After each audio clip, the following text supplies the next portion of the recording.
Well, in the series of encouragement to all of you who are going to listen to this talk, um, my prayer is that this would be uh, an encouragement by allowing you to analyze where your greatest vulnerability is.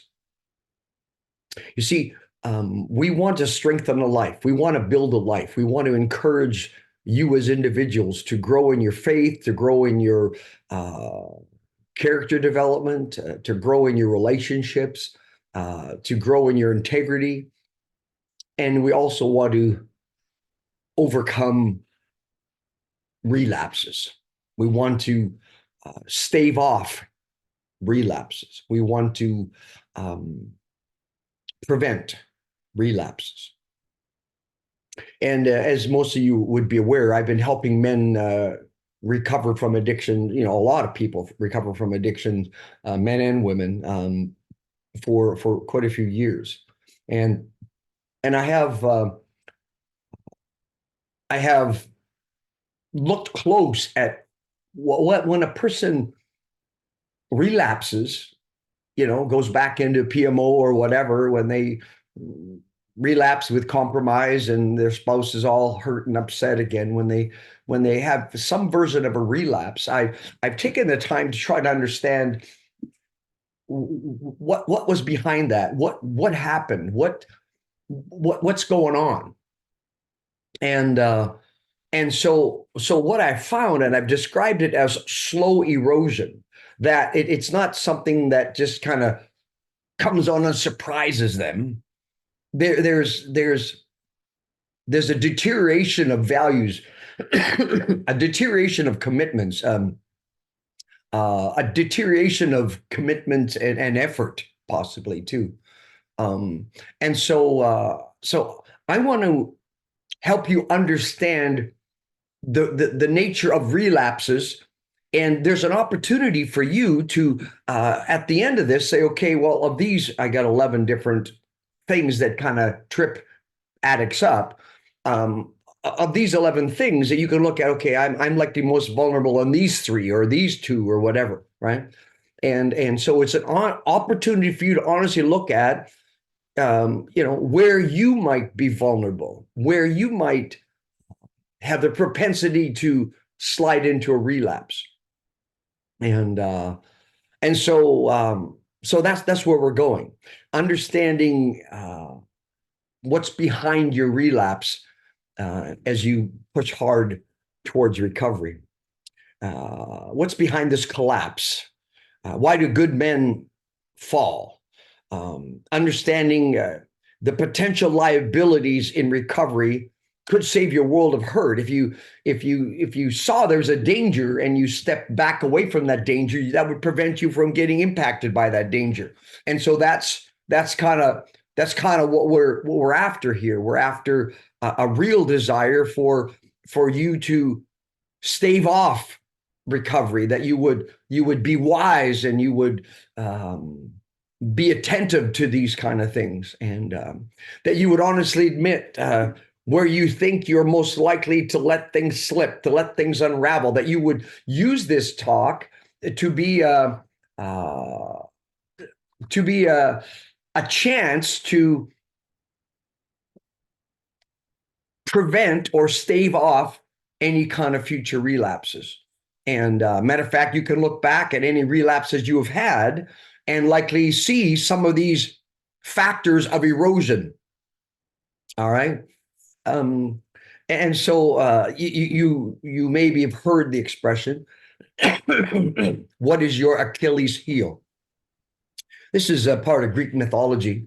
Achilles was the name of a young boy who whose mother was told that if she dipped this boy in the river Styx, or Styx rather, but understand that if you take this child and dip it in this river, this child, he will be made just invulnerable. He will be never be able to be defeated. And as the story goes, this in Greek mythology, this child grew up and became like a conqueror and a champion. But when the mother had dipped the child into the water, she'd held it by its heel. And the Achilles heel, Achilles is his name, heel is where she held him. And he actually, the only unprotected spot was in the area of the heel where the mother had held him. And he was shot by an arrow in battle, a random arrow hit him in the one heel that he had been held by. And he died in battle because it was a poison arrow. And so the expression is, where is your Achilles heel? Where are you vulnerable? So these are factors of erosion. And as we go through these and I explain them to you, you go, okay, how am I in that one? Am I good in that one, or is that one a problem to me? And it would be wise for you to be able to identify of the 11 that I'm going to give. And, I did this talk about 4 years ago. And so this is a revisited version because I've added another factor of erosion. And so listen really close to these factors of erosion and analyze yourself on where you are already starting to compromise, where it could be the start of your unraveling, what could be your Achilles heel as we move forward. So slow erosion. So here's the factors of erosion. Number one, incremental compromise. Incremental compromise. Little by little, you start saying things, well, it's not really porn. I mean, we know that the Sports Illustrated swimsuit edition is porn to a person struggling with, just sexual imagery. But there's, well, this is not that big a deal. And so there's clicking in areas that there wasn't clicking in online, even 2 months ago. Boundaries start to drop. The walls start to erode, as it were, and little by little, there's this compromise. Compromise is what once was a value. I'm not worried about that anymore. Well, that kind of talk, right? That kind of talk is a factor of erosion and is a step towards a possible relapse.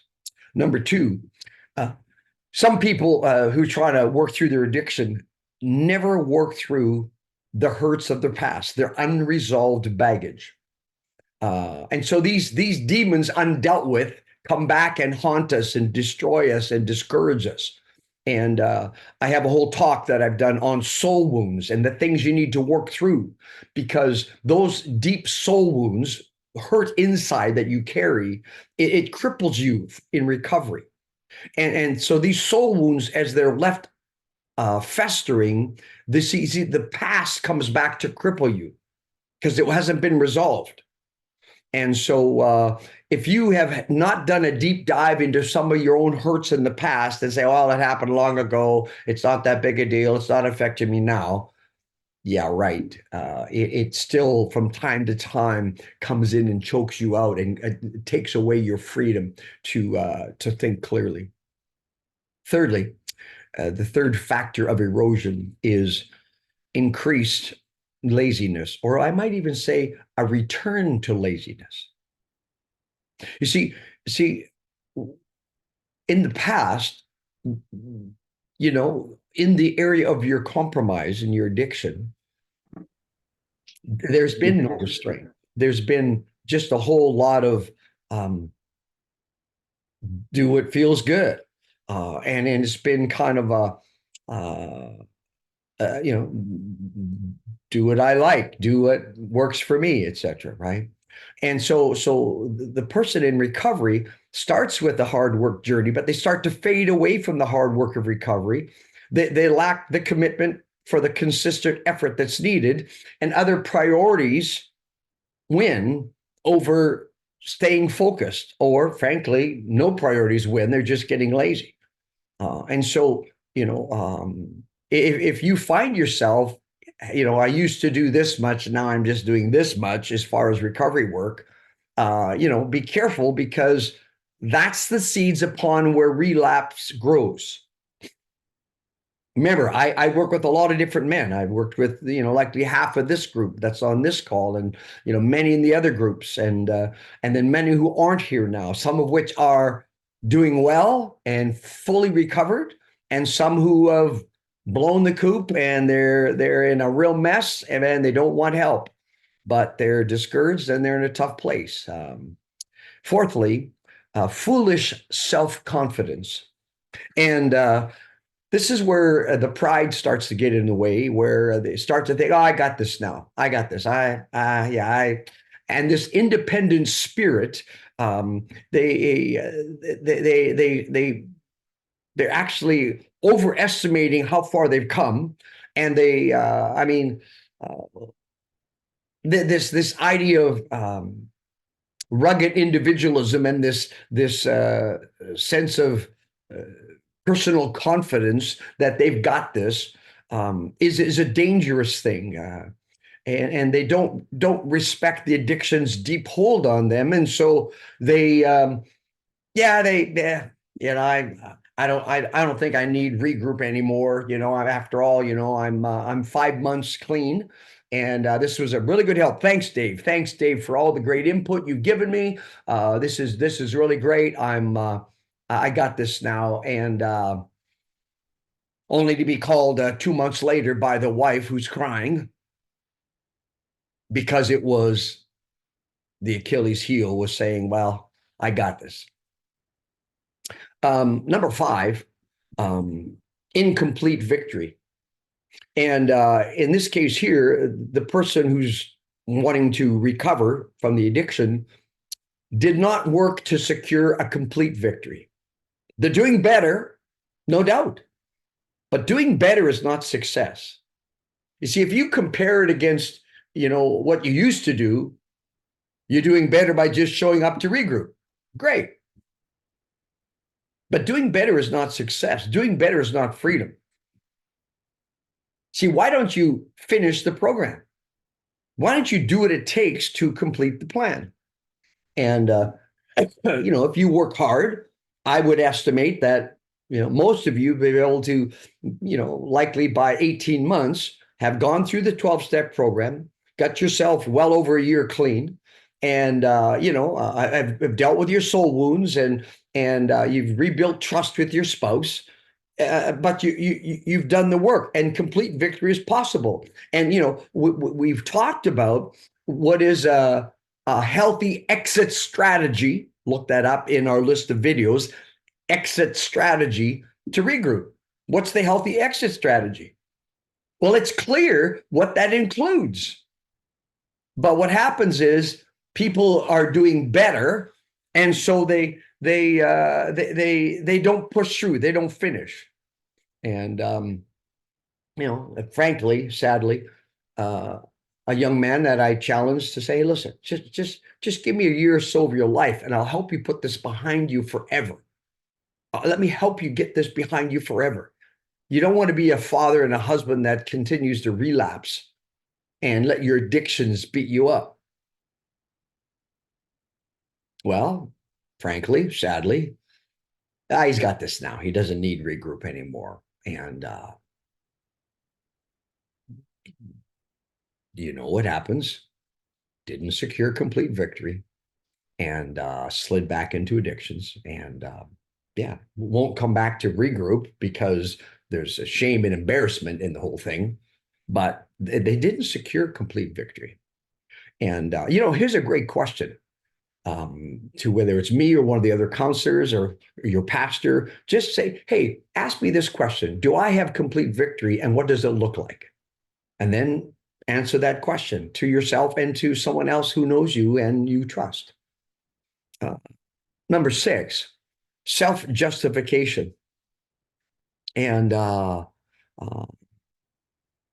it's really not negative self-talk. It's really disillusioning self-talk.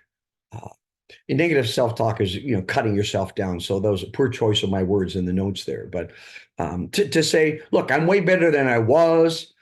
This isn't that bad," and you return to the land of excuses and to the land of blaming. Well, what do you expect? My wife this, or that person that, or that person shouldn't be dressing like that. What am I supposed to do, right? I mean, really, and I got to work with her or whatever, right?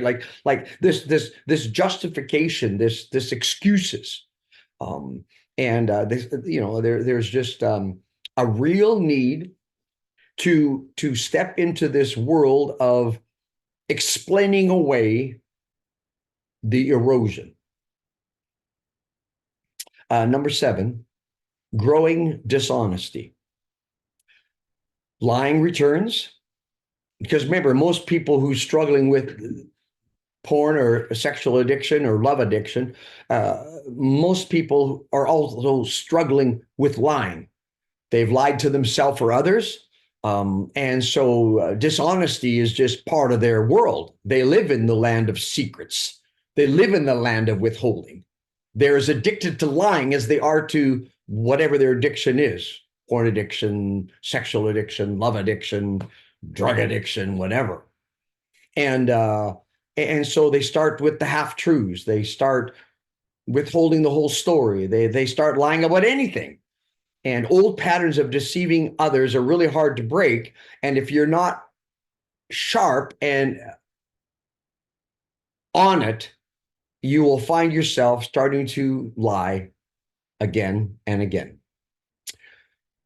Number 8, and this is the one I added since I did this talk last time, because I find that some people in their addiction battle, they have what I call flooding emotions. When a certain type of emotion and a certain strength of that emotion comes into play, they're just crippled. And this collapse, this relapse, could be imminent with the right type of emotion and the right strength of that emotion. If that takes over, the relapse is just hours away, likely. So for instance, one man, if he feels high rejection from his wife, he goes into Pouch City and starts to, what's the point? I'll never be good enough. And, this all, again, negative self-talk, and rejection is the word. Some people, it's criticism. If they get criticized, then they get either defensive or discouraged or whatever. Some people, a sense of failure. They make a poor choice. Their spouse calls them on it. And, it maybe wasn't an egregious relapse, but it was a relapse. And they're going, look, I'm doing better. It was just this. And instead of owning the mistake, they push back. And then there's this sense of failure because I screwed up, and and that rejection comes in, etc. And so maybe failure is the emotion that floods. Maybe it's despair, that despondency and discouragement. Sometimes it's anger. Sometimes the flooding emotion is anger, and you're just tired of, being criticized. And so then you get all angry, and in your anger, you end up, maybe not living and acting the wisest with your spouse, and you could be just on the verge of another relapse. And sometimes there's just a sense of hopelessness. If you make a small slip up that triggers your spouse, and they react to you in a negative way, instead of humbly owning it and realizing how your behavior hurt them and triggered them, you get defensive, and then you just say, well, what's the point? And then you in that hopelessness, you end up being very vulnerable to a relapse. Number 9, characteristically, those that relapse, accountability has all but stopped.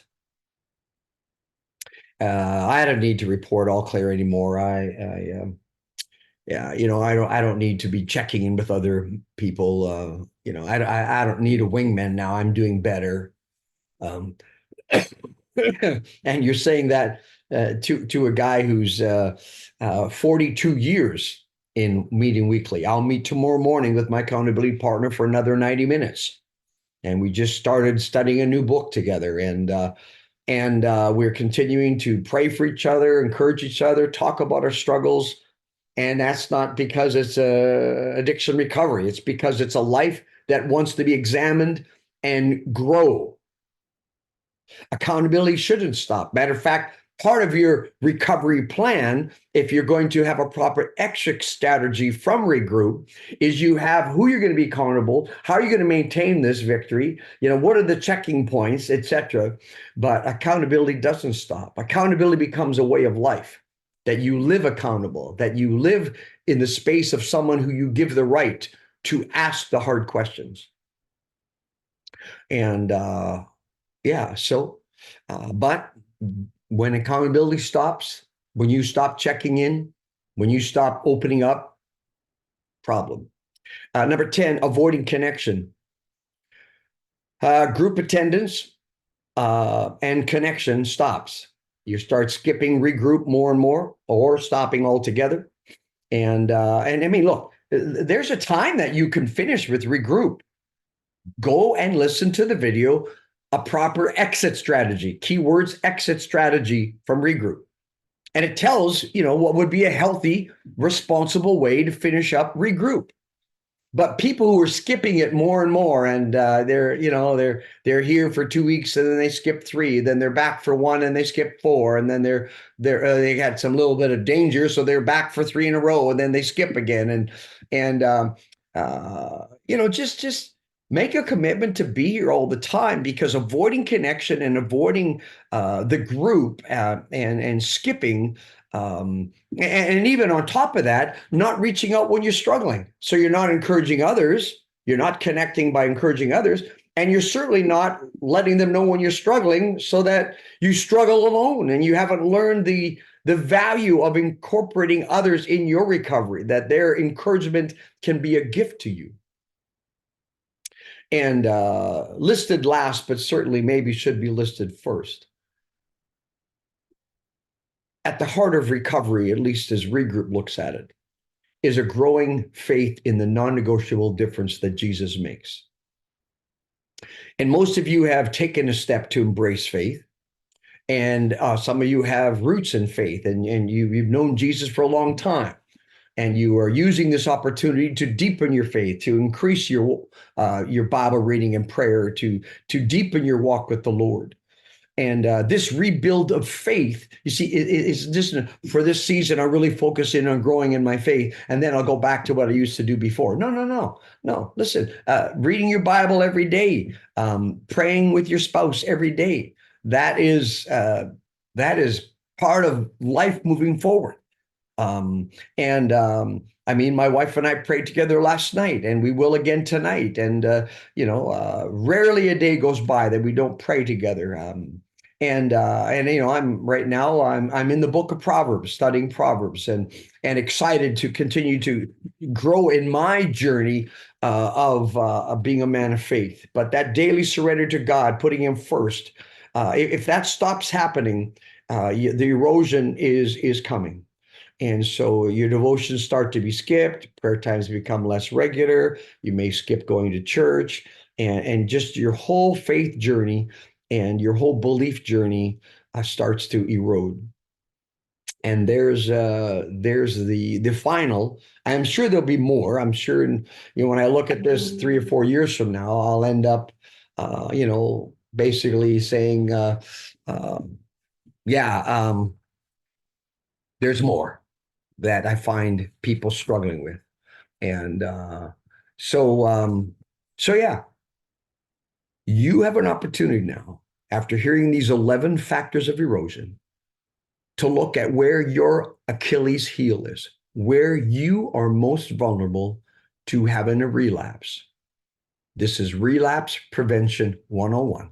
And my prayer that you'd be honest with yourself and your accountability partner as to which of these 3 or 2 or whatever are the ones that you're more likely to compromise on.